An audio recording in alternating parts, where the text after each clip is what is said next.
حضرت مالک بن دینار فرماتے میں نے 60 حج کیے. ایک حج کے موقع پر میں نے بڑا رش دیکھا, لاکھوں کا اجتماع ہوا. میری باتوں کی سمجھ تو آ رہی ہے نا آپ دوستوں؟ جو نہیں بول رہے انہیں بھی آ رہی ہے نا؟ اللہ جزا دے. کہتے ہیں لاکھوں کا مجمع تھا تو میرے دل میں خیال آیا, میں نے کہا اے اللہ, اتنے لوگ آئے ہیں, ان کا حج قبول بھی ہوا ہے کہ نہیں؟ فرماتے ہیں میں سوچ رہا تھا تو رات کو نا خواب میں نے کسی کہنے والے کو کہتے ہوئے سنا کہ سب کا قبول ہو گیا. بلخ کا رہنے والا محمد بن ہارون بلخی ہے, اس کا حج قبول نہیں. فرماتے ہیں شہروں کے علیحدہ علیحدہ خیمے لگتے تھے. اب بھی آپ حج کرنے جائیں تو پاکستانیوں کی رہائشیں علیحدہ ہوتی ہیں, انڈین کی علیحدہ, بنگلہ دیش کے علیحدہ, مصری, یمنی, سب لوگ علیحدہ علیحدہ رہائشیں ہوتی ہیں, جھنڈے لگے ہوتے ہیں ملکوں کے. کہتے ہیں میں نے سویرے اٹھ کے ڈھونڈنا شروع کر دیا. ڈھونڈتا ہوں, وہ بندہ ملے. کہتے ہیں جہاں بلخ شہر کے لوگ رہتے تھے وہاں چلا گیا. تو میں نے لوگوں سے پوچھا تم میں محمد بن ہارون بلخی کون ہے؟ لوگ کہنے لگے وہ تو بڑا نیک آدمی ہے, پرہیزگار ہے, بڑے بولے بالے, بڑے اللہ والے, ریاض آپ کو بس ہم ہی جانتے, وہ تو بڑا نیک ہے, پرہیزگار آدمی. تو میں نے کہا اچھا کہاں ہے؟ انہوں نے کہا پہاڑ کے پیچھے اس نے خیمہ لگایا ہوا ہے, ساری رات عبادت کرتا ہے, سارا دن روزہ رکھتا ہے, قائم اللیل ہے, صائم الدہر ہے. کیا بات؟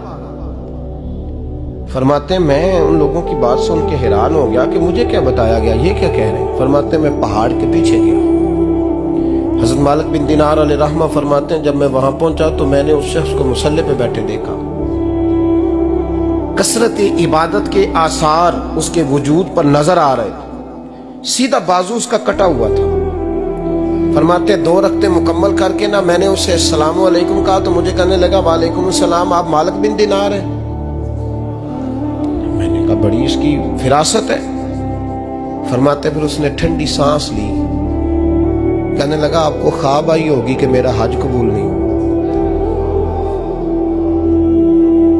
فرماتے مجھ پر اور بجلی گری کہ کیا کہہ رہا. فرماتے میں نے کہا یار لوگ بھی تیری تعریف کر رہے ہیں اور تیری بصیرت بھی بڑی ہے, تو یہ ماجرا کیا ہے؟ کہنے لگا آپ نہ پوچھیں.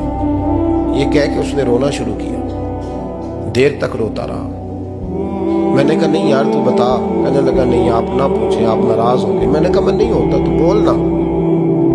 کہنے لگا حضور 24 سال ہو گئے مجھے حج کرتے ہوئے, 24 سال, 24واں حج ہے میرا, اور ہر سال کوئی اللہ کا ولی آ کے بتاتا ہے کہ جا چلا جا تیرا کوئی نہیں قبول ہوا.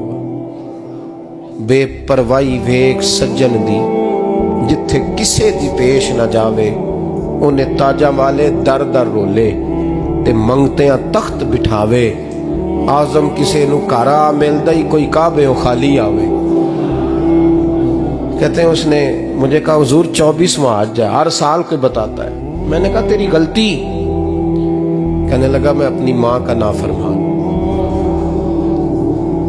میں نے کہا واقعہ کیا ہوا؟ کہنے لگا حضرت اللہ نے مجھے دولت دی, مال دیا, زمینیں دی, تو میں عیاش ہو گیا. امام مالک بن دینار رحمۃ اللہ علیہ فرماتے ہیں مجھ سے کہنے لگا پیسے آئے تو میں عیاش ہو گیا. رمضان کا مہینہ تھا, عصر کے بعد میری اماں افطاری کی تیاری کر رہی تھی, میں گیا. میں نے کہا شراب پی ہوئی, اماں روٹی دے. تو اماں کہنے لگی شرم کر, شرم کر, روزہ رکھا نہیں تو جنہوں نے رکھا ہے ان کا تو خیال کر. کہتے اماں کی بات کا مجھے غصہ لگا. میں کہا کرتا ہوں بد نصیب ہے وہ بیٹا جس کا باپ اس سے بات کرتے ہوئے ڈرتا ہے کہ پتہ نہیں کہاں سے بولے گا. بد نصیب نہیں وہ بیٹا جس کی ماں اس سے بات کرتے ہوئے سہم جاتی ہے کہ پتہ نہیں کون سی بولی بولے گا. بد نصیب نہیں کہ ماں باپ بھی جس سے کھول کے بات نہ کر سکے.